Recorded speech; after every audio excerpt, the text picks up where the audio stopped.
Bonsoir à tous, bonsoir Christelle. Hello André, bonsoir, ça va? Ouais. Alors, le farci aujourd'hui. J'espère que vous allez bien. En tout cas, bonsoir et merci de nous suivre. C'est le Grand Talk. Est-ce que vous avez été, André, du côté du port autonome de Ville? L'état des routes est exécrable. On continue ainsi, je pense qu'on peut faire de l'économie ivoirienne. Qu'en pensez-vous? Ça c'est intéressant comme formule. Merci Christelle, je vous la pique. Un poumon faible, ça veut dire qu'on aura un problème de respiration. Exactement. Et besoin de souffle.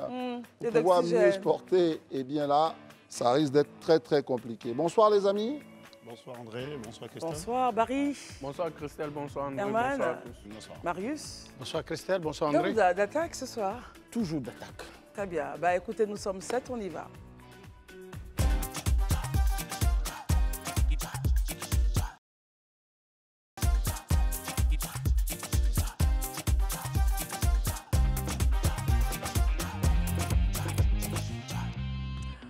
On essaiera autant que faire se peut de balayer un peu avec nos analyses l'actualité ivoirienne. Mais commençons maintenant. Nous parlions à l'entame de ce programme, ce petit bémol qu'il y a du côté du port autonome, l'état des routes. C'est pas possible, c'est plus possible. Il faut vraiment que nous puissions faire quelque chose. Enfin, quand je dis nous, que la puissance en charge puisse faire quelque chose. Regardez tout simplement. Abidjan, zone portuaire, fleuron de l'économie ivoirienne. À titre d'illustration, sur l'année 2021, c'est un trafic global de marchandises de 28 313 869 tonnes en poids net contre 25 350 923 tonnes en 2020 qui a été enregistré. Le port d'Abidjan est donc un élément essentiel de l'économie ivoirienne, traitant 77% de son commerce extérieur et générant 76% des recettes douanières. Et pourtant, les voies qui desservent ce poumon de notre économie sont de plus en plus impraticables. Ici, la route en mauvais état a laissé place d'eau sur plusieurs mètres et même les gros porteurs ont toutes les difficultés à franchir cet obstacle. Pour les chauffeurs routiers qui fréquentent quotidiennement cette zone avec leurs différents engins, il y a urgence. C'est impraticable, c'est pas facile. Chaque fois on passe dans un flaque d'eau là, les pneus se cassent. On oublie de faire les rapports à les patrons pour expliquer comment les pneus cassent dans l'eau là. Bon, tant que tu vois le flaque d'eau derrière nous, c'est impraticable. Les voitures viennent, se retournent, ils ne peuvent pas passer dans l'eau. C'est une voie principale qui doit partir sortir jusqu'en vers la grande port là-bas. Mais si ce n'est pas un engin, le gros, les petits véhicules, ça ne peut pas, c'est pas facile. Depuis hier, je suis en panne. Bon, je suis garé ici pour le moment d'abord. Quand tu es en panne comme cela, bon, en fonction de la route aussi, tu vois que non, c'est pas bon. Voilà, c'est pas bon. Bon, avec l'état de la route aussi, bon, c'est un peu bizarre. La livraison, ça nous fatigue. Affaire d'embouteillage là aussi. Bon, souvent, l'embouteillage peut t'attraper de matin jusqu'à 15h. Bon, tu es dans l'embouteillage. Tu vois que non, c'est pas facile. Vous voyez? Voilà. Sinon, l'état de la route là, en tout cas, c'est pas bon. Ça me fait 6 mois que je circule sur cette voie, mais l'état de la route nous fatigue. À chaque fois, ça nous fatigue dans la saison des pluies comme la saison sèche. Dans la saison des pluies, on ne peut pas circuler. Et quand c'est la saison sèche aussi, la poussière est trop. En plus de l'état des routes qui impacte les performances des entreprises, au passage du moindre véhicule, des nuages de poussière la zone. Une situation qui n'est pas sur la santé des usagers et des riverains de ces différentes voies. Avec la poussière, vraiment, il y a tous, toujours. Il y a tous, toujours. Et puis, il ne me sent pas bien. Mais comme un homme, il faut toujours débrouiller pour ne pas avoir, pour dire que c'est comme ça, c'est comme ça. Toi aussi, il faut te combattre. C'est ça, moi, je prends pour me débrouiller à ma manière. Sinon, ce n'est pas un plaisir qu'on est des temps comme ça. Routes dégradées, nuages de poussière et embouteillages, ça c'est la face visible des réalités auxquelles sont confrontées chaque jour les entreprises créatrices de richesses qui pour le coup n'arrêtent pas de perdre de l'argent et surtout de voir l'État en perdre aussi. À quand une solution durable?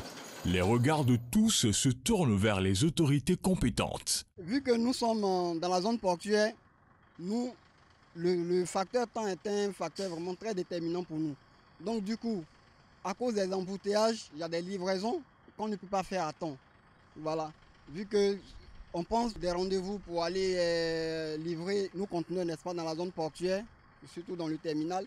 Mais à cause de ces embouteillages-là, soit on peut rater, n'est-ce pas, les navires et autres. Donc ça nous crée vraiment beaucoup de désagréments et on sur des staries énormes.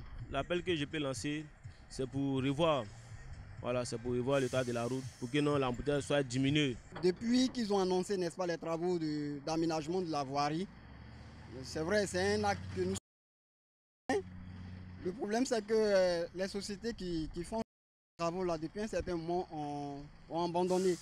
Alors que l'ensemble du biotope économique d'Abidjan est gravement menacé, aujourd'hui les enjeux sont le désenclavement de cette zone d'activité économique et industrielle, la fluidité de la circulation aux heures de pointe, la sécurité de la circulation routière et surtout l'amélioration des conditions de vie des populations, travailleurs et riverains qui lancent un SOS.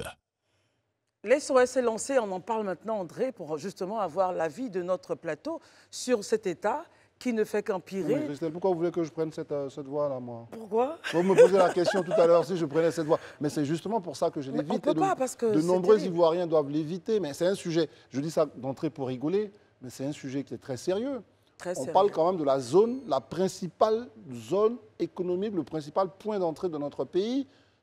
Et on assiste à ça. Comment les uns et les autres vont réagir? Exactement. Alors Marius, quand vous voyez ça, vous qui êtes en même temps un des défenseurs des consommateurs, quand vous regardez ceci, à quoi vous pensez, Marius Komoué? Quand on sait que la majorité de ce que nous consommons et que nous importons de l'extérieur passe par ce même port, quand on regarde ce qui se passe en Afrique de l'Ouest, au niveau du port de Tema, au niveau du port de Dakar, au niveau du port d'Accra, et même de Nouakchott, qui essaie de développer aussi ses capacités d'accueil. Sans vous couper, vous posez la question de la compétitivité de notre port. De la compétitivité. Quand on voit ce qui s'est fait à Dakar, à Accra, à Tema, mais il n'y a pas lieu que nos gouvernants vraiment ne réagissent pas. Et ça dure depuis des années. Tout le riz, des tonnes, des millions de riz importés de l'extérieur, de l'Inde, du Vietnam, de la Thaïlande, de Chine, transitent par ce port. Et met des jours, parce que les gens, après, ils vont mettre des surcoûts, tout ça pour gérer ces retards. Et nous avons vécu cette même situation au niveau de la zone industrielle de Yopougon. Pendant des années, eh bien, cette zone était en léthargie, aucune voie n'était praticable. Et ça fait des années. Je me souviens que dès sa prise de fonction, le président Ouattara avait fait à l'époque, sous la gouvernance du Premier ministre Duncan, et ils avaient fait arranger cette voie. Vous savez bien qu'une telle voie, à cause des gros camions, des tonnages qui passent. Oui, des tonnages et des milliers de tonnages qui passent sur ce pont, bien évidemment, ça dégrade le bitume. Il faut bien que le ministère en charge de l'équipement et de l'entretien routier réagisse parce qu'en vérité, il leur revient de plein droit. On va rester sur ce côté-là, Christelle. Daouda, comment vous réagissez à ça? Pour vous, est-ce qu'il y a des faisceaux de responsabilité? On vient de parler du ministère. Et le port lui-même, c'est une grosse structure avec un chiffre d'affaires énorme, etc. Mais ce n'est pas une accusation, justement, du port, qui est une société citoyenne, comme il faut le rappeler. Mais aujourd'hui, tous sont interpellés. Qu'est-ce qu'on fait? Effectivement, vous posez la question, qu'est-ce qu'on fait? Parce que je pense que je ne vais pas revenir sur la compétitivité du port. Mais moi, il y a 2 points que je vais soulever. Déjà, il y a la mise en danger de la vie d'autrui. Vous avez vu, j'ai envie de dire des habitacles d'éléphants, parce que ce n'est plus des nids de poules. Des habitacles, mais quand un gros camion rentre dedans, qui est chargé à bloc. Mais surtout ceux qu'on voit à l'écran, qui sont des hydrocarbures, des choses comme ça. Chargé à bloc, mais pour un petit véhicule qui est à côté, mais le véhicule est carrément sur le côté. Donc on est face à un risque de renversement de marchandises, de produits pétroliers, de produits même, comment on appelle ça, toxiques dans ce coin-là. Donc c'est le premier point qu'il voulait soulever. Le deuxième point, c'est vrai, c'est ironique. Je me pose la question, ceux qui travaillent au port, dorment-ils au port? Parce que j'ai essayé d'aller faire ma visite technique à la SICTA. Je vous assure qu'à un certain moment, j'ai dû rebrousser chemin. Je ne pouvais plus. Parce que je ne peux pas passer 4 heures du temps dans un embouteillage parce que je dois aller faire ma visite technique. Donc je me suis interrogé, ceux qui y travaillent, comment font-ils pour aller au travail, pour être à l'heure? Est-ce qu'ils peuvent être productifs? Finalement, on se pose la question. Et M. Marius Komoué en parlait. Aujourd'hui, On a le port de Dakar, de Cotonou et autres, qui, eux, sont en train de mettre tout en œuvre. Ah oui, les bouchées doubles. De mettre la bouchée double. Mais dernièrement, on parlait des, comment on appelle ça? Dernièrement, il y a les gens de l'AES qui sont en train de se plaindre avec la Côte d'Ivoire. Sûrement qu'ils vont chercher à aller ailleurs. Et pourtant, on doit les récupérer. Mais on les récupère comment? Pour pouvoir les récupérer, ça avec l'état de nos routes, depuis le port jusqu'aux frontières, qu'on peut les avoir. Alors, Herman Aboua, alors il faut dire qu'il y a une augmentation notable au niveau donc, de notre port. 21% de son trafic global de marchandises est passé, André, de 28,6% de tonnes, millions de tonnes, en 2022 à 34,8%. C'est dire que les performances même du port et de sa direction, on va dire, voilà. Il travaille bien. Il travaille très, très bien. Alors, l'environnement, maintenant, doit pouvoir les aider à aller plus haut. Oui. Vous faites bien de sortir ces chiffres-là parce que la Côte d'Ivoire est quand même troisième, enfin le port autonome d'Abidjan est le troisième port d'Afrique après celui de Durban et autres. Et puis, on est quand même le premier port d'Afrique de l'Ouest. C'est-à-dire qu'on pourrait dire ça, voir ces gens d'images-là pour d'autres ports qui sont très loin de nous en termes de chiffres, en termes de performances, ou malgré ces états-là, les performances que ce port fait. Ça veut dire que si on arrangeait cela, tout ce qu'on perd, parce qu'il y a quelqu'un qui a dit non. Dans le document, avant d'arriver, souvent ils ratent des navires, c'est des surcoûts sur eux, leur feuille de route, tout ce qu'ils doivent payer, tout cela. Ça veut dire qu'on faisait attention à tout cela, si les routes d'accès étaient bien. Aujourd'hui, au lieu de 34,8 millions de tonnes en 2023, on serait peut-être à 40 millions de tonnes. Je veux dire que tous ces éléments-là, surtout qu'on a épilogué ici sur la question de la dette et autres, où il faut bien chercher de l'argent pour pouvoir éponger ça. Il faut aider le port, je pense que s'ils sont en train de faire, ils n'ont qu'à vite faire. Et puis pour que le port-là ressemble à il produit. Barry, on est en train de parler donc des performances d'un port, et ça c'est intéressant. Là, le port... Aujourd'hui, il y a eu de gros investissements qui ont été faits au port, qui est l'un des plus importants. Ouais. Et derrière, parce que le but, ce n'est pas de décharger les conteneurs. Une fois qu'on les a déchargés, il faut les récupérer pour les envoyer chez Tata Sophie, chez Tonton, etc. Et c'est là où la situation commence à être compliquée pour les professionnels. Est-ce qu'aujourd'hui, des camionneurs peuvent investir dans un tel état de route ? Il est clair que ça sera compliqué pour eux parce que quand on parle du port autonome d'Abidjan, on parle quand même du cœur même de l'économie ivoirienne. Et je pense que ce n'est pas normal qu'on ait ce genre d'image-là au niveau du port autonome d'Abidjan. Tout à l'heure, mes prédécesseurs ont rappelé la place importante qu'occupe le port. Et vous avez souligné les chiffres. Ça veut dire qu'il y a un travail qui est fait au niveau du port. Mais largement, on pouvait faire mieux parce que l'accès... C'est une autre phase, c'est une chaîne logistique qu'on voit. Donc, s'il n'y a pas de voirie... Cette fameuse supply chain, d'après eux-mêmes. S'il n'y a pas de voirie, comment on y accède et en carburant et en maintenance, ça va faire beaucoup.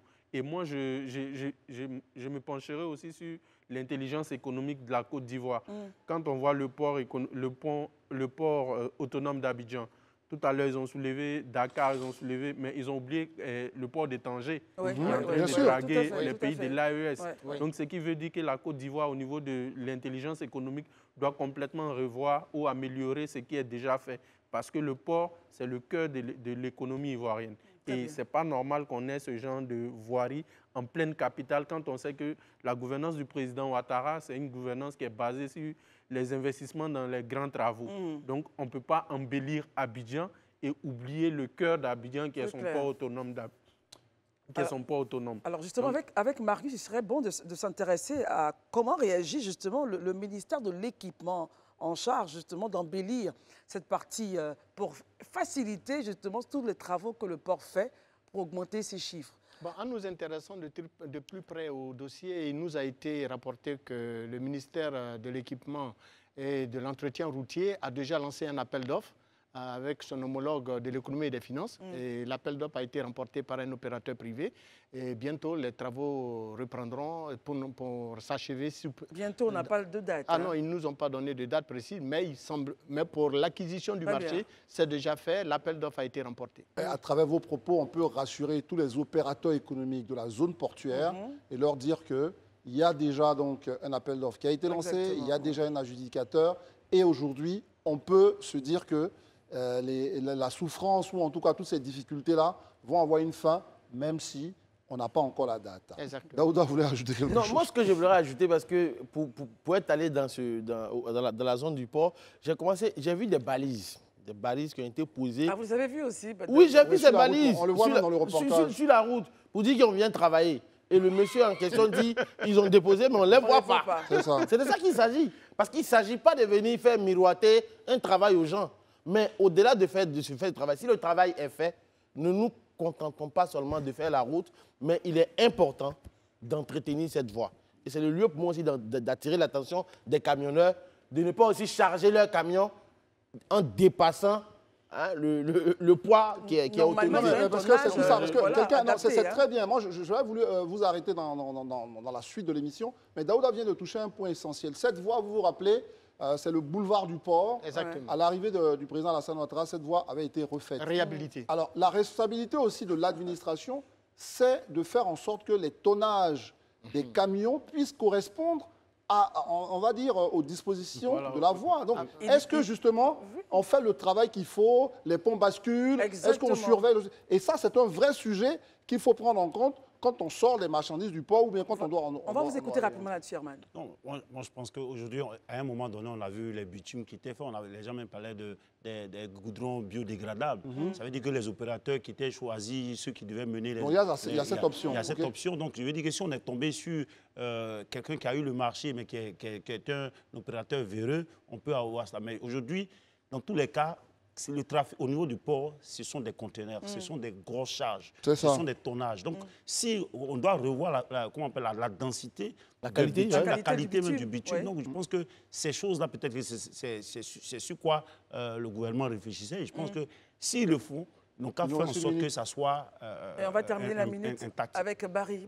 Non, je pense qu'il faut engager une société qui est adaptée quand même aux réalisations portuaires. Parce que on ne veut pas dire qu'elle a les compétences. Voilà, une chose est de faire un goudron, mais une chose est de s'assurer que le goudron correspond aux activités économiques. Oui, mais aussi l'entretien, parce que si vous laissez passer des voitures qui doivent porter 10 tonnes, mais qui emportent... Tout à fait. Et au niveau même des camions, souvent quand vous voyez les gros camions, vous-même vous avez peur. C'est même pas au niveau du port. Ils sont surchargés à l'excès. Donc il faut aussi que les forces de l'ordre jouent leur rôle. Un camion qui est chargé au-delà de ce qu'il doit contenir, il faut appliquer la loi. Très bien. Alors, André Dupont, on passe à la fonction publique. Ah oui, on aime ça. C'est toujours les affaires de l'État. On veut comprendre comment notre pays est géré. Beaucoup disent ça va dans le bon sens. D'autres disent ah non, on est un peu trop lent, on veut aller plus vite. Qu'en est-il justement de cette affaire de digitalisation, Christelle, et comment ça nous aide et comment l'administration l'utilise dans un certain nombre de situations? Écoutez, André, le lundi 18 mars dernier, la ministre d'État, ministre de la fonction publique et de la modernisation de l'administration, a émis le souhait de la digitalisation complète de l'administration ivoirienne. Ça va donc sécuriser les examens et concours pour éviter de mettre des personnes, et vous savez, les humains ont de la faiblesse lors des concours. Donc, une centrale qui va contrôler, éviter la tricherie et aussi faciliter donc certains documents, l'accès aux documents. Enfin bref, comment est-ce que vous réagissez à cette volonté de l'État ivoirien d'aller à la digitalisation 100%? Je commencerai avec vous. Notamment dans les concours, il faut être très précis sur ça. Après, vous pouvez parler un peu de l'administration. Allez-y, déjà, il faut dire que la digitalisation va faciliter la transparence au niveau de l'organisation des concours. Donc, c'est quelque chose à saluer. Mais ça va aussi créer un accès, ça va faciliter l'accès des citoyens aux différents services publics fournis par le ministère. Donc, c'est quelque chose à saluer. Maintenant, il faut s'investir pour que ça soit sécurisé. Parce que tout à l'heure, vous avez parlé de tricherie. Mais même sur le numérique, il y a de la tricherie. Donc, il faut s'assurer que le processus qu'on met en cours, il est sécurisé sur le plan de la digitalisation pour qu'on n'ait pas les mêmes erreurs qu'on a eues lorsque c'était de façon physique. Et aussi, ce que je voudrais souligner, c'est que au niveau de l'égalité des chances par rapport aux candidats, quand on sait que pour certains concours, il y a eu tellement d'informations et de désinformations, et là, on aura une facilité pour chacun. Celui qui veut compétir peut compétir. Et je pense qu'il y a aussi des documents qui sont mis à disposition, des documents numériques, au lieu d'aller en acheter à des coûts excessifs. Ça aussi, ça serait un avantage pour les potentiels candidats. Juste avant que vous chutiez, ça dit que vous nous dites, avec la digitalisation, au niveau de la justice sociale, il y a un pan quand même qu'on peut justement voir évoluer dans l'approche, notamment au niveau des concours. C'est-à-dire que ça va réduire la présence humaine. Oui, ça va réduire surtout certaines pratiques. Parce que pour moi, lesquelles, au niveau Paris, des soyez inscriptions... plus précis. Lesquelles pratiques? on sait tous comment ça se passait. On parlait de corruption et de tout. Je pense que si on va à la digitalisation, déjà pour déposer les dossiers, c'est plus facile. Parce qu'avant, même pour déposer les dossiers, entre griffes, c'était un championnat. Mais là, quand vous partez sur le site, vous pouvez déposer vos dossiers. Et la sélection s'est faite encore de façon plus équitable, je veux dire. Maintenant, est-ce que le concours lui-même se fera en ligne? Je ne sais pas, mais si c'est le cas, ça sera aussi une manière de venir en aide aux personnes pour faciliter l'égalité des chances, comme je l'ai dit. Alors, Daouda, l'idée dans les propos de Madame la ministre d'État, c'était sur l'axe des concours, c'est faire en sorte qu'il y ait donc une surveillance électronique au niveau des concours pour réduire l'action humaine. C'est-à-dire vous serez dans une salle avec des caméras, n'est-ce pas? Et il y aura une centrale qui va surveiller. Évidemment, là, c'est plus facile pour celui-là de couvrir tous les candidats et de surveiller leurs faits et gestes. Effectivement, parce que dès l'instant, dans toute activité, œuvre humaine où l'homme intervient, il peut y avoir des interactions. Et Barry parlait tout à l'heure justement de certaines pratiques qui avaient cours en son temps. À l'époque. Aujourd'hui, je ne dirais pas que ça n'existe pas, mais ça a drastiquement baissé. Parce qu'aujourd'hui, la justice sociale est en train de plus en plus se mettre en place. Puisqu'aujourd'hui, des gens, tu ne vas pas en tant qu'individu, non, j'ai payé, j'ai donné X montant, Y montant à X personnes pour avoir mon concours. Donc, quand on digitalise le service, ça permet cela. D'un premier temps, avant, vous savez, il parlait des dépôts des dossiers. Désormais, avec cette digitalisation-là, quand on lance les concours de la fonction publique, il vous suffit de juste d'aller sur le site, de charger votre carte d'identité, votre diplôme et autres, pour passer le concours. Or, avant, tu devais déposer, faire tous les documents administratifs, aller les déposer, et même si tu n'as pas pu avoir accès au concours, tu n'as pas réussi au concours, mais tu auras dépensé de l'argent. Mais cette fois-ci, tu ne dépenses plus d'argent. Ton diplôme, tu l'as, ta carte d'identité, tu la charges. C'est quand tu as enfin le concours qu'après, on te demande maintenant de fournir le reste des documents. L'année passée, il y a eu beaucoup de personnes qui sont venues de faux diplômes. Aujourd'hui, grâce au système de digitalisation qui a été mis en place, les faux documents, les faux diplômes ont été extirpés du lot. C'est ça aussi qui est bon à la matière. Donc tout ça, ce sont, comme vous dites, les avantages de la digitalisation. Et ça, voilà. C'est bien. OK. Très bien. Marius et Herman après. Marius, justement, on revient toujours du regard de notre... j'allais dire, notre spécialiste des questions, j'allais dire, des consommateurs, parce que c'est l'œil du consommateur et l'Ivoirien lambda à travers vous. Comment il regarde tout ça, la digitalisation? Il se dit, ah, hurrah, enfin, je vais avoir plus de chance. Oui, évidemment, c'est une chance pour surtout les Ivoiriens, pour ne pas dire les populations, qui n'ont pas de bras longs.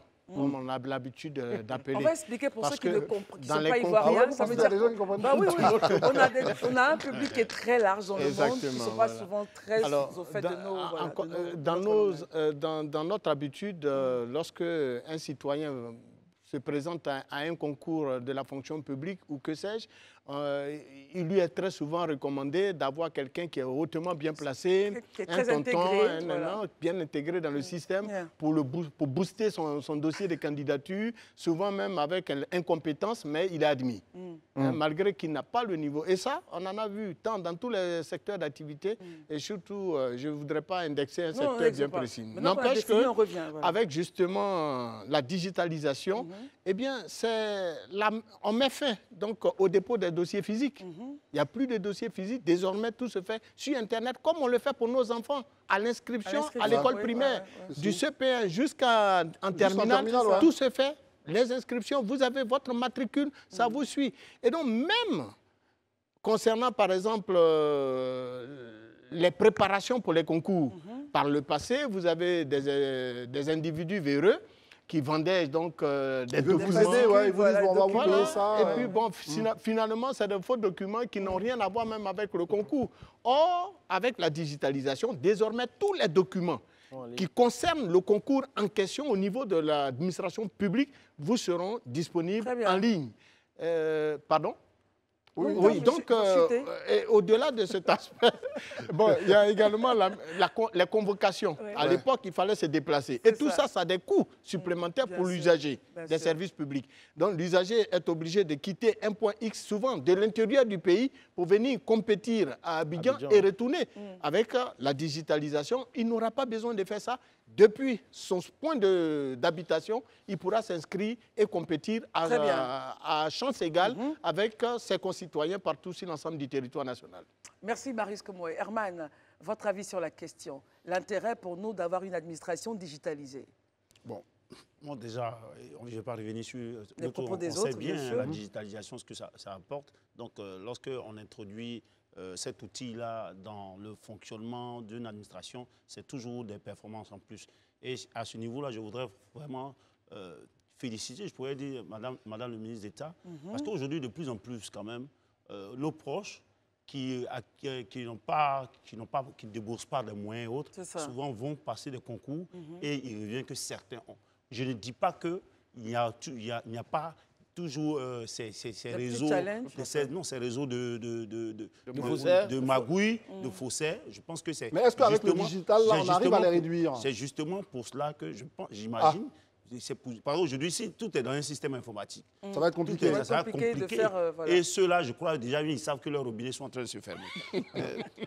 Mais il ne faudrait pas qu'on regarde seulement ça. Il y a un autre aspect qui est très intéressant, le relèvement de 2 années, à 42 ans maintenant, de l'âge des concours. Parce qu'avant même, je crois que c'était 35 ans, ils ont vu qu'ils tiennent compte quand même de la sociologie. Donc ça, c'est une mesure, c'est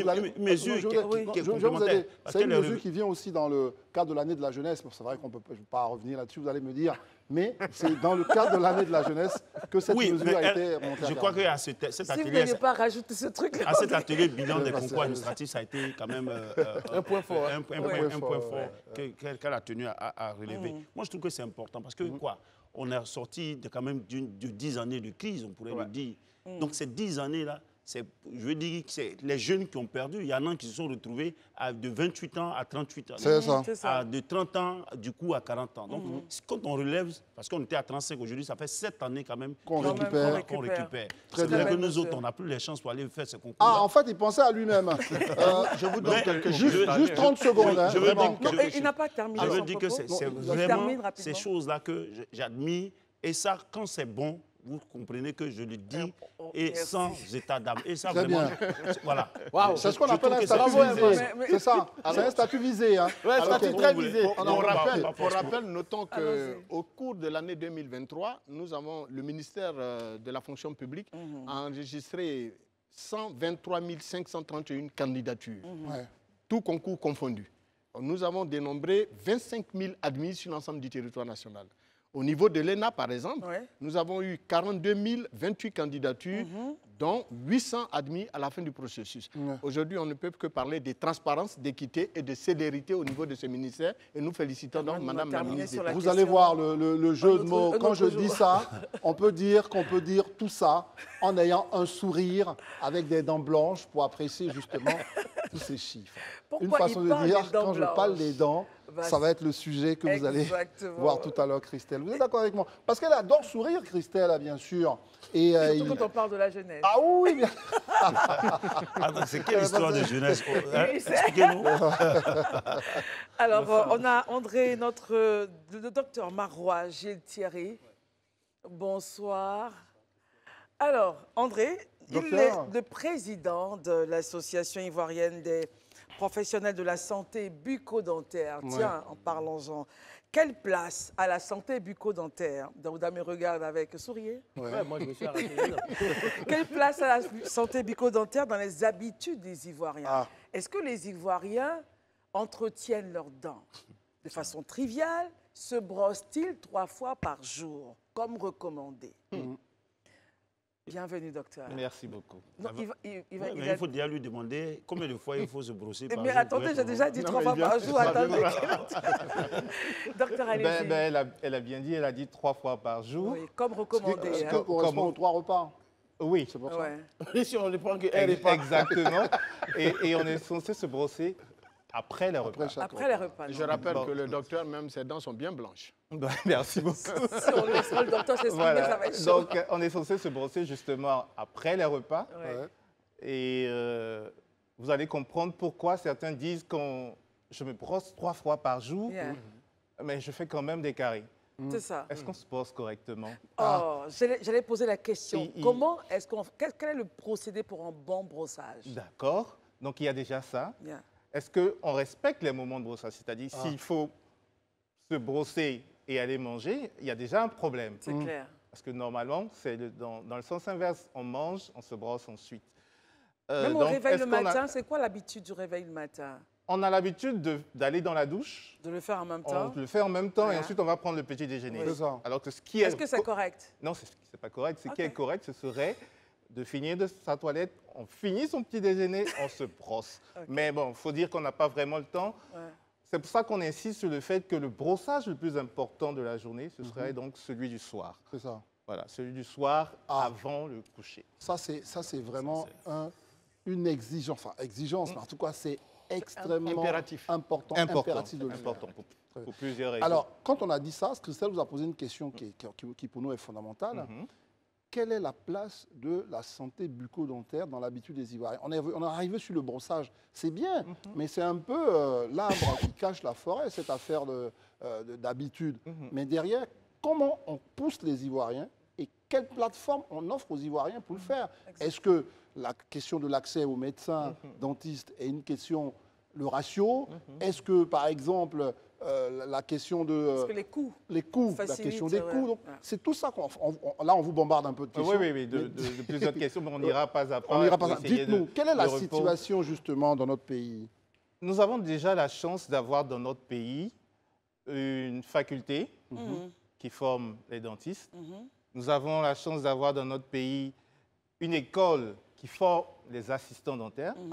Nous avons la chance d'avoir dans notre pays une école qui forme les prothésistes dentaires. Tous les pays n'ont pas la chance d'avoir tout ça. Déjà, c'est la première chose qu'il faut souligner. Donc, nous avons un personnel de santé dans le domaine bucco-dentaire de qualité. Donc, nous avons un personnel qui est de qualité déjà. Ensuite, nous avons de plus en plus d'infrastructures. L'État travaille à ce que nous ayons également des infrastructures et un plateau technique adapté. Mais n'empêche que pour beaucoup de nos populations, les soins restent quand même un peu chers. Non seulement, peut-être vous n'êtes pas nombreux, c'est ce qu'on essaie de dire, mais déjà, l'accès aussi pose problème, comme Christelle me le relevait, la question du coût. Et aujourd'hui, vous êtes les professionnels, vous êtes dans une assemblée. C'est déjà demain, la journée mondiale. Et vous allez profiter de cette journée pour faire quoi, au fond? Pour dire quoi aux Ivoiriens, concrètement? Déjà, pour leur dire qu'il faut prendre soin de leurs dents, pour leur dire quels sont les bons gestes, les bons réflexes à avoir. Et on reviendra là-dessus. Pour avoir une bonne santé bucco-dentaire et leur dire que les soins sont quand même accessibles. C'est vrai qu'il y a un problème de coût, mais il faut aller chez les bons praticiens. Parce qu'en Côte d'Ivoire, notre problème aussi, c'est que quand on regarde l'accessibilité aux soins en termes de coût, les gens préfèrent aller chez des gens qui ne sont pas de véritables praticiens. C'est pour ça que j'ai commencé par dire qu'on avait des praticiens très bien formés. Mais les gens vont chez des gens qui ne sont pas de véritables praticiens, sous prétexte que les coûts seraient moindres là-bas. Mais avec, après, des répercussions qui sont énormes sur leur santé et avec des coûts, des surcoûts qui se créent. Parce que après, quand vous avez des complications, la prise en charge de ces complications coûte beaucoup plus cher que si vous étiez allé directement chez un véritable professionnel de la santé. Allons pas à pas. Quels sont les bons gestes? Très bien. Je dirais qu'il y a 2 niveaux de gestes. Il y a des gestes techniques, le matériel, et puis il y a l'alimentation qui va avec. C'est important. Voilà. Parce que moi, quand un patient vient me voir, docteur, je sais que je dois me brosser 3 fois par jour, je me brosse 3 fois par jour. Je dis, c'est très bien déjà. Tu te brosses 3 fois par jour. Est-ce que tu te brosses après le repas? Déjà, bon, le matin, c'est compliqué, je comprends. À midi également, on est généralement au travail, c'est aussi compliqué, je comprends. Mais le soir, il ne faut pas oublier de te brosser. Il y a la manière, ce qu'on appelle, nous, la technique de brossage qu'il faut apprendre. Ça, il faut qu'on en parle. Il faut apprendre la technique de brossage. C'est vrai que on a le réflexe de se brosser horizontalement, etc.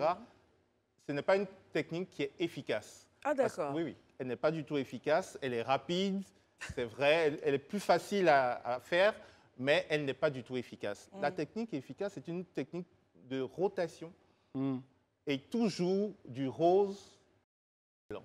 Donc de la gencive blanc. Quand on se brosse comme ça, et on se brosse déjà d'abord, il faut savoir, bouche ouverte, on ne se brosse pas dents serrées, parce que quand vous brossez dents serrées, ce que vous enlevez en haut, vous le mettez en bas, ce que vous enlevez en bas, vous le remettez en haut. Il faut savoir qu'entre les dents, il y a des espaces, entre les dents et la gencive également, il y a des espaces. Donc, tous ces aliments-là, nous les stockons dans ces espaces-là. Bien sûr. Après, ça sera source de tartre, ça sera source de mauvaise hygiène, de mauvaise haleine, je veux dire, et source de caries. Très bien. Très bien, les amis. Là, on a posé ces questions-là sur les techniques. On n'y revient plus. La suite, pour vous, c'est quoi, Herman? Moi, j'ai deux petites questions. Il a même chuté par une de mes questions, la mauvaise haleine. Souvent, il y a des gens qui suivent, d'après eux, qui suivent toutes ces habitudes, toutes ces règles, mais qui quand même dégagent une haleine souvent qui est gênante pour les voisins. J'ai toujours aimé cette expression, une haleine fétide. Fétide. Mais la deuxième chose, c'est la ruée aujourd'hui vers les dents blanches. Donc, de plus en plus de femmes, surtout, c'est devenu une quête. On veut avoir les dents blanches. Et d'hommes, parce que là... La demande est très forte. La demande est forte. Malgré les bains de bouche aussi, juste pour voir si c'est bon. Donc, je veux dire, qu'est-ce que les dents blanches? Est-ce qu'une dent qui a été déjà très jaunie peut arriver à être vraiment blanche? Sur la base de ces techniques-là. Naturellement, nous n'avons pas les dents blanches. Bon, moi, je respecte le Seigneur qui a choisi que les noirs n'aient pas des dents extrêmement blanches par rapport à notre teint. Sinon, ça détonnerait quelque part. Tout à fait. Et bon, mais on ne peut pas en vouloir aux gens parce qu'avec tout ce qu'on voit à la télé, avec les pubs, etc., de vouloir avoir des dents blanches. Il y a des inconvénients, mais aujourd'hui, la science évolue. Il y en a de moins en moins avec les nouveaux produits, mais il y en a toujours.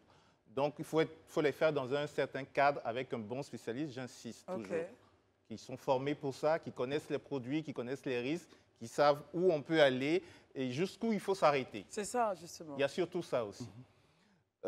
Donc, bon, chacun peut vouloir avoir, mais il faut qu'il sache jusqu'où on peut aller. Ça, c'est de dire ça, mais est-ce qu'ici en Côte d'Ivoire, quel est l'état de la législation en la matière ou de la réglementation? Est-ce que c'est admis? Bon, je peux ouvrir ma petite boutique, je dis, ben, venez, je vais vous rendre les dents. Comment ça se fait? Normalement, ici, c'est vraiment du ressort des chirurgiens dentistes.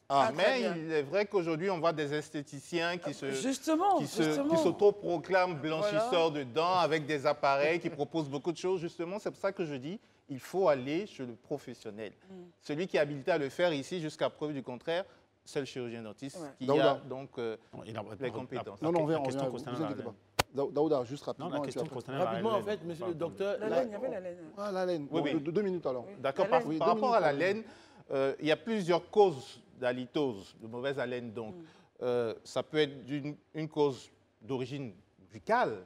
Au niveau buccal, ça peut être la mauvaise hygiène elle-même, ça peut être la présence de caries, ça peut être des problèmes au niveau de l'arrière-gorge, on va dire. Ça. Donc tout ça, ce sont des choses... Ça peut être de la bouche, de tout ce qui est buccal. Absolument. Très bien. Donc c'est notre alimentation. Vous voyez, pour ceux qui ont des caries, moi j'appelle ça l'effet poubelle. Vous prenez du riz que vous jetez dans une poubelle, ça ne sent pas. Mais si ça pourrit là, au bout de 2 ou 3 jours... Ça va sentir. Ça va sentir. C'est la même chose. Quand vous avez des restes d'aliments que vous n'avez pas pu enlever convenablement, que ce soit entre des dents ou dans une cavité carieuse, ça pourrit. Et après, naturellement, ça va produire une mauvaise haleine. Donc si on sort de la bouche, ça peut être quoi les autres Ça peut être au niveau gastrique. Vous pouvez avoir des remontées d'odeur qui viennent de plus profond. En ce moment-là, c'est beaucoup plus difficile à gérer. Donc, il va falloir une bonne coordination entre les gastro et le dentiste pour aider ces patients qui souffrent de ce genre d'halitose. Daouda et ensuite Barry. Merci beaucoup, docteur. Moi, généralement, chaque 6 mois, il m'arrive d'aller faire un détartrage. Très bien. Mais bon, en même temps, je prends beaucoup de café, je fume souvent. Il va aiguiser sa dent. Non, ça n'a rien à voir. Il va nettoyer la voilà. Maintenant, le problème qui se pose, c'est que vous avez parlé tout à l'heure du coût. Est-ce qu'aujourd'hui, vous allez, dans votre confédération, même dans votre association militer à ce que ce détartrage puisse passer sur des bons, des assurances? Parce que souvent, ça passe pas. Est-ce que ça relève de votre ressort déjà? C'est oui ou c'est non, ça nous permet de gagner en temps. C'est un combat que nous menons. Mais pour les assurances, tout ce qu'ils ne peuvent pas vérifier pose problème. Un détartrage, je peux dire que j'ai fait un détartrage, qu'est-ce qu'il prouve? Rien. Les autres soins sont plus facilement... On a une carie, effectivement. Oui. Mais quand même, ça reste un combat pour que ça les assurances.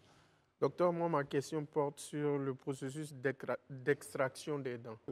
Dans la société, moi, dans mon milieu, par exemple, j'ai beaucoup de personnes qui ont extrait des dents, d'autres après ont eu des problèmes de santé. Donc, vous êtes là en tant que spécialiste. Je voulais savoir dans quelles conditions dit-on qu'une dent n'est plus utilisable et qu'il faut l'extraire? La question est un peu complexe, je vais dire. Mais je veux dire qu'il y a un état d'avancée de l'atteinte carieuse, de la pathologie carieuse, au niveau duquel on ne peut plus sauver la dent. À ce moment-là, il faut passer à une extraction. Mais il faut savoir que, malheureusement, sous nos cieux, l'extraction est presque systématique. Des patients exigent des praticiens qu'on enlève parce que pour eux... Ça, c'est gênant. Oui. Ça fait, voilà, mais il faut savoir, il faut que la population sache qu'enlever une dent peut être source de beaucoup de dangers après pour le patient, de complications et d'autres maladies d'ailleurs. Aujourd'hui, il y a de nouvelles maladies qui se développent du fait des complications, bien des conséquences des dents extraites et non compensées. C'est-à-dire, si vous enlevez une dent, il faut être prêt à la remplacer. Bien sûr. Parce que quand vous ne la remplacez pas, les dents bougent, ça crée de mauvais contacts qui vont entraîner des pathologies un peu plus graves demain. Vous voyez des patients aujourd'hui qui souffrent de pathologies au niveau des articulations temporomandibulaires avec des céphalées, des douleurs au cou, des douleurs dans le bras. Extraction. Ou bien des dents qui ont bougé, des dents qui n'ont pas été compensées. Merci beaucoup, docteur, d'être venu nous voir. On a beaucoup appris, surtout la façon de se brosser, et je sais que nos téléspectateurs également. Alors, vous êtes, je le rappelle, le président de l'Association ivoirienne des professionnels de la santé bucco-dentaire. Et c'est en partenariat avec la mairie de Yopougon que vous organisez donc la journée mondiale de la santé bucco-dentaire. La thématique, c'est avoir de bons réflexes pour une bonne santé bucco-dentaire.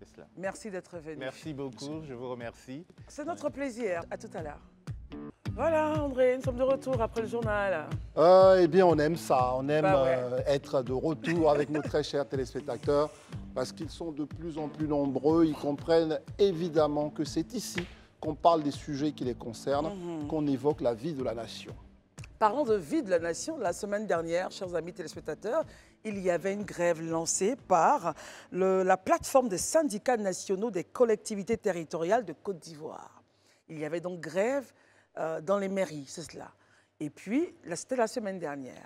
Alors, vous êtes M. Alassane Terra, le porte-parole de la plateforme. Tout à fait. On va comprendre pourquoi la grève et comment est-ce que les choses se déroulent. Est-ce que vous avez votre plateforme de discussion avec les collectivités, du moins avec la décentralisation, la tutelle? Comment ça se passe? Vous relancez le mot d'ordre ou bien vous dites tout va bien, on travaillera pour que les choses avancent pour la nation? Juste avant que vous répondiez à la question, évidemment, il y a une question à laquelle nous devons tous répondre. C'est bien sûr agent des collectivités locales, je le dis très bien pour tous. Quel compromis après une grève qui a eu lieu la semaine dernière? Ça, c'est très important qu'on se pose cette question centrale. Mais avant d'aller, on va répondre à la question de Christelle. Pourquoi êtes-vous entré en grève, monsieur Alassane Terra? Merci, madame. Un plaisir. Je voudrais vous remercier, Live TV, de nous offrir cette opportunité de pouvoir faire entendre la voix des collectivités territoriales de Côte d'Ivoire. Parce que nous ne sommes pas assez entendus. Et nous sommes très heureux d'être là ce soir pour en parler. Vous savez, cette grève a été lancée parce que nous avons estimé que trop était trop. Qu'est-ce qui était trop? Trop était trop. Expliquez-nous. Et on voulait exprimer devant l'opinion nationale et internationale l'injustice que vivent les agents des collectivités territoriales. Donc, vous parlez d'injustice, ça c'est trop. Oui. Okay. Allez-y. Ensuite? Oui, donc il fallait qu'on rentre en grève. Il fallait qu'on rentre en grève parce que, d'abord, nous avons exprimé notre désarroi à travers plein de courriers à la tutelle. On n'a pas été entendu. Et la tutelle, c'est qui? La tutelle, c'est la DDJL. Qui est la Direction générale de la décentralisation et du développement local. Jusqu'à présent, on n'a pas les raisons pour lesquelles vous aurez les raisons, madame. Et donc, nous avons lancé notre mot de grève suite au fait que nous n'avons pas été écoutés. Et il y a 3 raisons qui ont fondé cette grève-là. Très bien. La première raison, c'est l'indemnité de départ à la retraite. L'indemnité de départ à la retraite, vous savez, comme tout agent des collectivités, vous savez, nous avons une loi qui régit les collectivités. C'est la loi de 2002. Fait de nous des agents sans véritable statut. Véritable statut. Parce que vous savez que les collectivités, nous sommes un démembrement de l'État. Oui. Nous assurons les missions de service public. Mais contrairement à tout ça, quand vous regardez ça, le paradoxe, c'est que nous émargeons la CNPS. Nous ne sommes pas fonctionnaires. Nous ne sommes pas fonctionnaires, mais nous ne sommes pas véritablement du privé également. Vous vous rendez compte? Puisque nous assurons les missions de service public. Donc du coup, quand on prend des mesures sociales en faveur du privé, on n'est pas concerné. Quand on prend des mesures sociales en faveur du public, on a du mal à être concerné. Non, parce que vous émargez la CNPS, vous nous avez dit. Oui, on émarge la CNPS, donc du coup, ça fait de nous des agents privés. Oui. Mais en même temps, nous sommes même des membres de l'État, de Côte d'Ivoire. Nous avons les mêmes unités de caisse avec les fonctionnaires, puisque c'est nous qui sommes les premiers maillons de la décentralisation. C'est ça. C'est nous qui sommes les plus proches de la population. C'est nous qui nous faisons les recouvrements pour l'État de Côte d'Ivoire. C'est ça. Vous vous rendez compte? Voilà, donc on estime que en principe, on doit être fonctionnaire. Donc la question du statut, ensuite. La question du statut. D'abord, j'ai parlé de l'indemnité de départ à la retraite. Oui. Vous savez, depuis 2021, l'indemnité de départ à la retraite nous a été retirée. Pourquoi? De façon verbale. De façon verbale. Non, donc elle n'a pas écrit, donc finalement oui, parce qu'en 2021, oui. C'est ça, voilà pourquoi nous sommes en grève. En 2021, le ministre actuel de la Sécurité et de l'Intérieur, le ministre Wagondo, a pris une circulaire pour demander de payer les retraites, les indemnités de départ à la retraite, selon le mode de gestion antérieur. Et malheureusement, une décision verbale est venue mettre fin à ça. Si bien que ceux qui sont là en 2022... Non, attendez, on veut vous laisser continuer, mais à un moment, voilà. On veut comprendre. C'est-à-dire que vous avez une décision d'un ministre qui est une circulaire. C'est un document quand même qui a valeur. Merci. Et vous nous expliquez... Qu'il y a une décision verbale, mais elle est sortie de la bouche de qui? Parce qu'à un moment, elle est verbale. Justement, c'est pour ça le problème. Oui. Il y a une décision d'un ministre. Oui. Une signature d'un ministre. On est d'accord. Circulaire. Et puis, le directeur de la décentralisation, de façon verbale, je dis bien de façon verbale, mais fait... Mais comment? À qui? Parce que l'administration, quand même, a un mode de fonctionnement. Mais justement, le directeur de la décentralisation appelle les trésoriers payeurs, d'accord. Les trésoriers payeurs de ne pas payer l'indemnité. Mais comment vous avez la preuve de cela? Enfin, ça, c'est pas attesté parce que l'administration va quand même envoyer un courrier pour... J'en viens. Et l'indemnité est dans les budgets. Et le directeur de la décentralisation appelle les collectivités pour leur demander de retirer l'indemnité des budgets. Donc les budgets vont sans l'indemnité de départ à la retraite. Mais si l'indemnité n'est pas dans le budget, il ne peut pas être payé. Si bien qu'en 2023, ceux qui sont allés à la retraite n'ont pas été payés. Et parmi eux, on dénombre 24 morts. Parmi ceux qui sont là en 2023, qui n'ont pas été payés à travers la Côte d'Ivoire, il y a 24 morts, il y a 16 qui sont morts par AVC. Alors, avant d'arriver... Morts de chagrin, morts parce qu'ils ont eu des problèmes sérieux. Et quand nous sommes syndicalistes, quand on voit ça, on ne peut pas rester inactif. On est obligé de défendre la corporation. Et défendre la corporation, c'est d'abord aller à la négociation. Chercher à comprendre pourquoi c'est comme ça. On a fait des points de presse, on a fait des rassemblements à la Bourse du Travail, et cela a porté. Ça, c'est bien, ça a porté. Ça veut dire qu'aujourd'hui, il y a un compromis ou pas? Il y a un compromis au niveau... On va l'entendre tout à l'heure. Au niveau des indemnités de départ à la retraite, il y a un compromis. Puisque nos différentes manifestations ont porté, et le ministre, on lui dit merci, a initié la prise d'un télégramme officiel pour remettre en scène sa circulaire. Pour dire, je n'ai pas rapporté ma circulaire, donc je ne peux pas comprendre pourquoi on ne paye pas les retraites. Donc il prend un télégramme officiel pour confirmer sa circulaire. Si bien que ceux qui vont là en 2023 pourront avoir leur départ à la retraite. Bon, vous savez, nous sommes sur... Et après, on vous donne la parole, les uns poser des questions. On est sur une grande chaîne. On ne va pas jeter en pâture un responsable de notre administration. Tout à fait. Bon, on n'a aucune preuve que la décision des trésoriers, n'est-ce pas, de ne pas vous reverser, émane de ce coup de fil-là. Personne n'était là quand il a appelé. Est-ce que vous avez la preuve? Une chose est sûre, une chose est sûre, je vais vous poser la question, vous allez voir. Le constat, c'est que vous n'avez pas été payé. Mais on ne peut pas de go dire que ça émane de la bouche de quelqu'un qui est quand même un des grands commis de l'État. la certitude que nous avons, c'est le retrait de cette indemnité des budgets. Oui, mais ça, on comprend. Ça a été mis dans les budgets, ça allait à la conférence budgétaire. Donc, je vous explique. Oui. Quand on fait une liste budgétaire, quand l'indemnité est dans le budget, ça va à la conférence budgétaire. Très bien. À la conférence budgétaire, on dit aux collectivités, allez nous retirer ça des budgets. Mon point, c'est quoi? Quel point vous voulez de plus? Non, là, c'est comme André le disait, lancer comme ça en pâture un directeur, enfin un administrateur, il faut avoir toutes les preuves pour nous, pour qu'on soit très confortable dans notre argumentaire. Quelles sont les preuves que vous avez que cela émane de ce coup de fil du directeur de la décentralisation? Ce coup de fil. Je voudrais d'abord vous dire que nous ne voulons jeter personne en pâture ici. C'est les faits.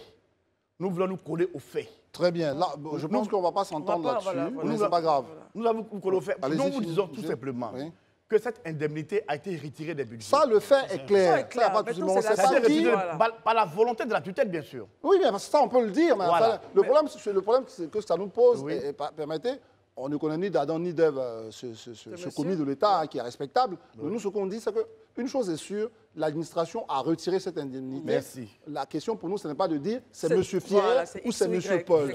Donc la question aujourd'hui, c'est que cette indemnité, l'administration, à travers le ministre, a dit écoutez, moi, je n'ai jamais demandé qu'on retire, et ça revient. Et ça, c'est le bon compromis qu'on a. En tout cas, c'est justice pour votre corps. Oui, mais vous vous rendez compte que dans nos revendications des grèves-là, figure encore cette indemnité de pas la retraite. C'est un des points de la grève. Pourquoi? Bien que l'indemnité soit remis en place, il y a problème. Pourquoi? Il y a problème parce que, vous voyez, la circulaire est claire. La circulaire dit payer les indemnités selon le mode de gestion antérieur. C'est du français. Payer comme vous payez avant. Et il y a un commis de l'État, je ne dirai pas le nom ici, mais là, ce n'est pas le directeur, mais qui appelle encore les collectivités. Décidément, vous les mettez sur écoute justement, pour leur demander de payer selon un mode de calcul. Et ce mode de calcul qu'on impose aux collectivités est un mode de calcul qui rabaisse les indemnités. C'est-à-dire ceux qui peuvent avoir 10 millions se retrouvent à 2 millions, par exemple. Vous vous rendez compte? Après combien d'années de service? Alors que c'est en violation flagrante avec l'esprit et la lettre de la circulaire, qui dit de payer selon le mode de gestion antérieur. Donc voilà pourquoi on n'est pas d'accord. Il faut payer les indemnités. Attends, vous n'êtes pas d'accord, mais est-ce que ça va encore nécessiter, est-ce que ça va vous pousser à aller en grève là, avec ce dernier coup de fil? C'est une des raisons de la grève. D'accord, et la deuxième raison, la deuxième raison, la deuxième raison, c'est les mesures sociales que le président de la République a prises en 2022. Très bien, oui. Les fonctionnaires tous ont été touchés. En faveur des fonctionnaires et des agents de l'État. Là, nous l'avons revendiqué. Pourquoi? Parce que l'article 11 de la loi de 2002 nous le concède. Est-ce qu'elle dit quoi précisément cette loi de 2002? Et ça, c'est sorti de la bouche même du directeur de la décentralisation le 10 août. Ah, encore? Le 10 août. Cette fois-ci, il était témoin. Le 10 août 2022, quand il a rencontré les syndicats, il nous a dit qu'en vertu de l'article 11 de cette loi-là, nous devons bénéficier. Puis, en plus, en dehors de ça, nous bénéficions d'une présidence qui est à notre faveur.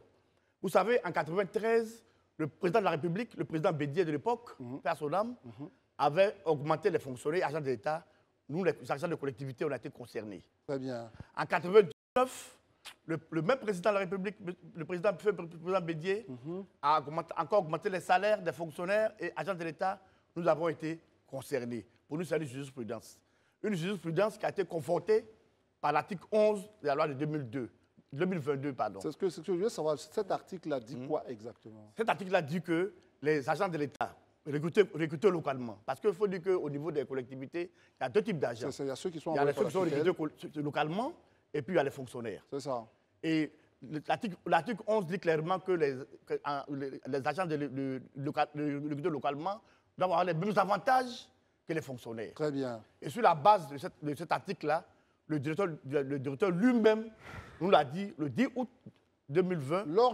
Là, on est d'accord, c'était public. Il a dit ça publiquement et tout le monde l'a entendu. Aujourd'hui, Dieu merci, ça a commencé à prendre forme puisque ce même directeur-là a demandé aux différents trésoriers, aux différentes mairies de faire une provision dans les budgets. Très bien.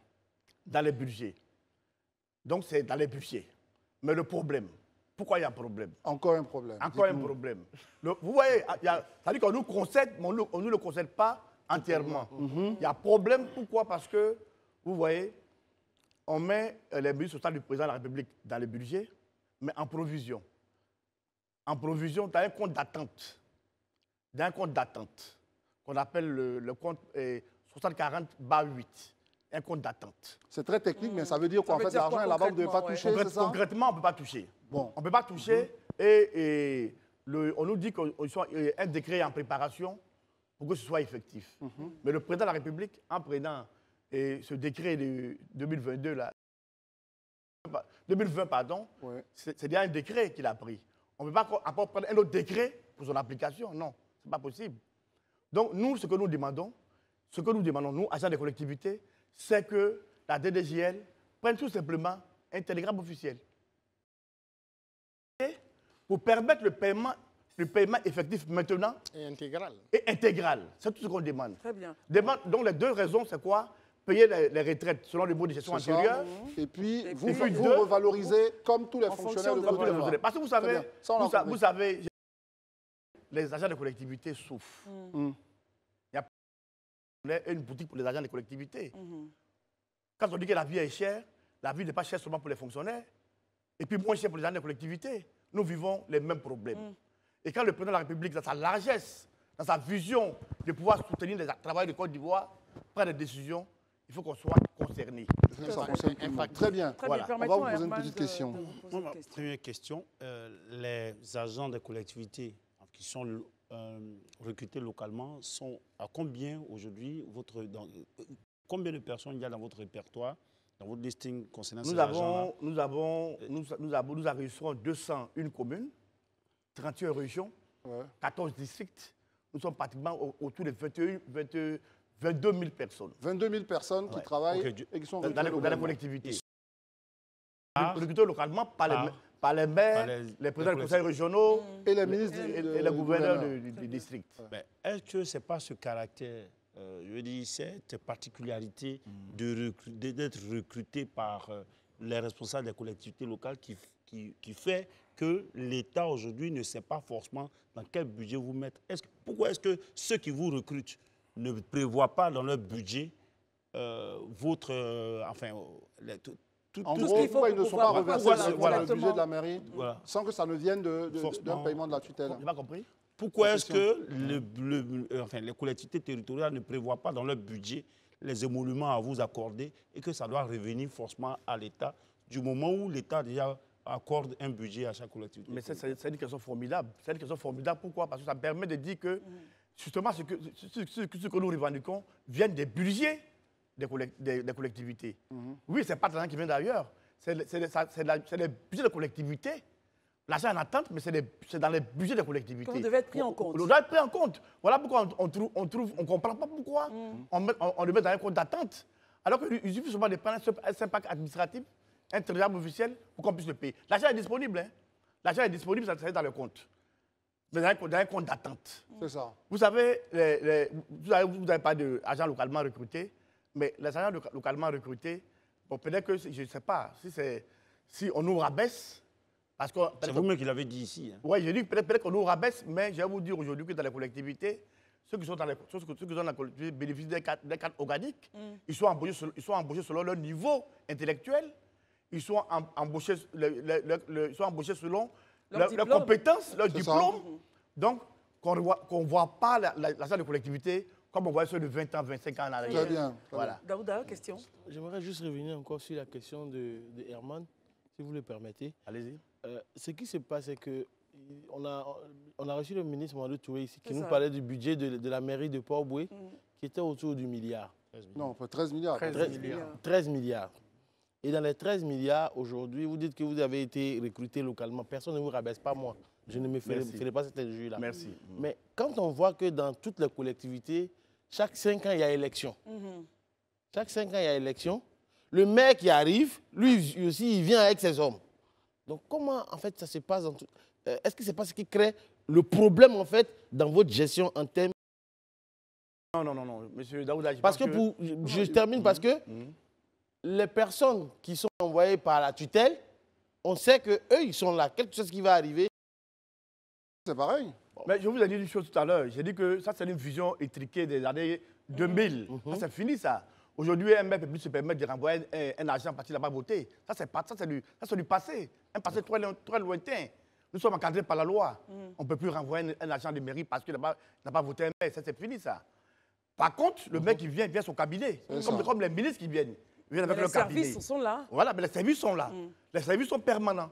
Ça, on ne peut pas toucher d'argent parce qu'il n'a pas voté. Ou parce qu'il a voté. Non, c'est fini, ça. Voilà, c'est fini. Je vais juste terminer sur un truc rapidement. Finalement, aujourd'hui, vous avez repris le travail. Oui. Qu'est-ce que vous vous êtes dit et quelle est la suite de ce fameux compromis? Parlons-en. Nous avons repris le travail parce que nous avons été reçus. Nous avons été reçus par un grand comité de l'État. Pas le directeur de la décentralisation. Non, pas du tout. OK. Pourquoi pas, il aurait pu. Non, il aurait pu. Il aurait pu, on aurait souhaité ça même parce que c'est notre partenaire direct. Privilégié, on n'a rien contre lui, hein. On l'apprécie bien, on l'aime bien. Et on l'aime bien, on est qui aime bien, châtie bien, voilà. Mais on a été reçus par le directeur de cabinet du ministre. Du ministre et le directeur des ressources humaines du ministre, le DRH, que nous avons reçus à deux et qui ont essayé de comprendre notre problème. Et déjà, tout à l'heure, j'ai parlé du premier point des indemnités de départ à la retraite. Ils ont réglé la question. Ils ont demandé à tous les maires de payer les retraites selon le mode de gestion antérieur. C'est-à-dire qu'on demande. Ça, c'est bon. Ça, c'est bon. Ceux qui l'ont payé en dehors de ce mode-là, il faut régulariser. Très bien. Ça, c'est réglé. Les mecs qui ont payé en dehors, il faut régulariser. Ça, c'est réglé. Le deuxième point, on a posé le problème. On a été écoutés. Nous, on pense qu'on a été écoutés. On nous a fait des promesses. On nous a fait des promesses. Vous savez, on ne prend pas une circulaire comme ça, on ne prend pas un théo comme ça. Bien sûr. Voilà. Et puis, le DICAP n'est pas le ministre. Il faut qu'il rende compte au ministre pour que le ministre avise. Donc, nous donnons un délai. De combien de temps? Un délai de moins de 2 semaines. 2 semaines? Oui, parce que nous avons suspendu la grève. Nous n'avons pas levé la grève. Nous avons suspendu la grève pour 2 semaines. Pour permettre quand même à l'autorité de pouvoir se pencher sur notre problème. Puisque maintenant, on a été reçus, on a été écoutés, je pense quand même qu'il faut qu'on soit sage aussi quand même. Très bien, non, ça c'est très bien. Il faut qu'on leur donne le temps de pouvoir quand même de prendre le problème à bas le corps et puis trouver des solutions. Très bien. Voilà pourquoi on a levé la grève. Barry, vous avez une question? On a suspendu la grève. D'accord. Bon, quand on sait que quand il y a une grève, naturellement, chacune des parties est appelée à faire des concessions. Vous, parmi vos revendications, les différents points, sur quel point vous pouvez faire une concession vis-à-vis de l'autorité? Vous savez, nous parlons des mesures sociales du président de la République, nous parlons du SMIC, puisqu'on n'a pas été concerné par le SMIC. Il y a un arrêté de 2020 qui révalorise la prime de transport dans les collectivités. C'est ça. Parce qu'il passe de 30 000 francs à 35 000 francs. On demande qu'on prenne ça en compte, avec le rappel de 5 cas, bien sûr. Wow. Oui, bien sûr. Ça, c'est un arrêté, ce n'est pas nous qui l'avons écrit. C'est pas nous qui l'avons écrit. Juste là, ça nous l'a... Juste là, vous n'en avez pas bénéficié. Personne ne répond à la question. Juste là, vous n'en avez pas bénéficié. On n'a pas bénéficié, on n'a pas encore bénéficié. Seul le district d'Abidjan bénéficie. Seul le district. Seul le district autonome d'Abidjan qui bénéficie. Vous vous rendez compte? Il y a d'autres communes, il y en a qui bénéficient, il y en a qui ne bénéficient pas. Donc il faut régulariser ça. Mais il a parlé de concession, mais nous sommes ouverts. Vous voyez, un syndicat ne va pas en grève parce qu'il a vu de la grève. C'est ça. Il va en grève parce qu'il n'a plus le choix. On a fait tellement de concessions. On a appelé au dialogue, on n'a pas été entendu. Il aurait suffi seulement, tout simplement, que le directeur nous recevait. C'est pas sûr qu'on irait en grève. Très bien. Donc nous, quand on va en grève, on a des points de revendication, mais le syndicaliste, quand il va en grève, quand il obtient 1 point, 2 points, il se repose. Bien sûr. Voilà, donc voilà. Écoutons Marius Komoué qui a une question. Un débrayage des agents des collectivités locales, ça fait toujours mal pour les usagers des services publics. Qui, ayant perdu un parent, n'a pu obtenir donc la délivrance d'un acte de décès du parent pour assurer l'enterrement. Qui d'autre, pour une déclaration de naissance, n'a pu le faire. Et vous savez très bien qu'en pareille circonstance, il y a des problèmes qui peuvent advenir jusqu'à aller au tribunal pour la déclaration de naissance. Et ça a des coûts supplémentaires pour les usagers. À ce jour, n'y avait-il pas pour vous d'autres moyens d'entrer en grève que de paralyser l'activité de service public, d'ailleurs, qui génère de l'argent venant des contribuables ivoiriens. On va permettre à l'invité de répondre. Et pour lesquels d'ailleurs... C'est une question très intéressante. Ça ajoute ma question. Oui, allez-y. Je voudrais savoir quel est le taux de suivi de votre grève que vous annoncez. Combien de collectivités en réalité ont suivi ce mot d'ordre de grève pour ajouter sur les 201 communes, sur les 14 districts et bien sûr les 31 régions. Je ne voudrais pas baigner dans l'autosatisfaction, mais je voudrais dire humblement que notre grève a été suivie à 98%. Très bien. Sur tout l'état du territoire communal. Une fois qu'on a dit ça, la réponse à la question de Marius Komoué, est-ce qu'il y avait un autre moyen pour alléger la souffrance des usagers? Mais tout à fait. D'abord, je voudrais profiter de la question de M. Marius Komoué pour présenter nos excuses à la population. Sincèrement, présenter nos excuses à la population parce qu'on a été témoins de certains faits. Oui. C'est un fait qui nous ont attristés. Les gens qui sont quittés à Absokoro, ils sont nés à Port-Boué pour venir faire des extraits de naissance, qui sont même malades. Mais la digitalisation de l'administration, ce n'est pas encore arrivé chez vous? Bon, non, il faut dire qu'à toute la Côte d'Ivoire, c'est maintenant que c'est en train d'être mis en œuvre. Très bien. Okay, voilà, toute la Côte d'Ivoire. Dans vos excuses nos excuses à ces personnes qui ont vraiment subi tous ces désagréments-là. Parce que nous avons été, comme je l'ai dit, témoins des faits qui nous ont attristés. Mais il faut que la population comprenne que nous avons fait cette grève à notre corps défendant. On n'est pas là à grève parce qu'on voulait faire du mal aux Non, il n'y a pas le choix. On voulait défendre nos intérêts, défendre nos droits. Nous prêtons vraiment nos excuses à la population et dire que même à Port-Boué, partout, on a quand même assuré le service minimum. Alassane Terra, vous savez, votre message de fin, nous, c'est un message qui nous intéresse à un plus haut point. C'est de dire que même quand on peut avoir des dissensions au cœur de la construction de notre, j'allais dire, engagement social, on peut toujours être aussi vrai, être franc sur l'ensemble de nos actions et comment ça peut impacter les uns et les autres. On espère que demain, la tutelle et vous-même allez trouver un point d'entente pour que les pauvres populations ne puissent pas en souffrir. Nous, quand même, on a eu beaucoup de plaisir à vous recevoir. Merci. Et puis, Yako, à toutes ces familles qui ont perdu un être cher par rapport à toutes ces situations. Allez-y pour terminer. Au mot de fin, je voulais dire merci à nos employeurs. Dire merci à certains maires de Côte d'Ivoire. À certains. Oui, de Côte d'Ivoire. Pas à tous, parce que vous prenez un exemple, le maire de Iré. Le maire de Iré qui veut sanctionner des agents parce qu'ils sont en grève. Ah non. Alors que notre grève était légale. Ah non, non. Notre grève était légale. Donc, on dit merci aux maires. Au maire de l'intérieur du pays, au maire d'Abidjan, au maire de Tati-Koubé, au maire de la commune de Port-Boué, Dr. Ebou Sylvestre.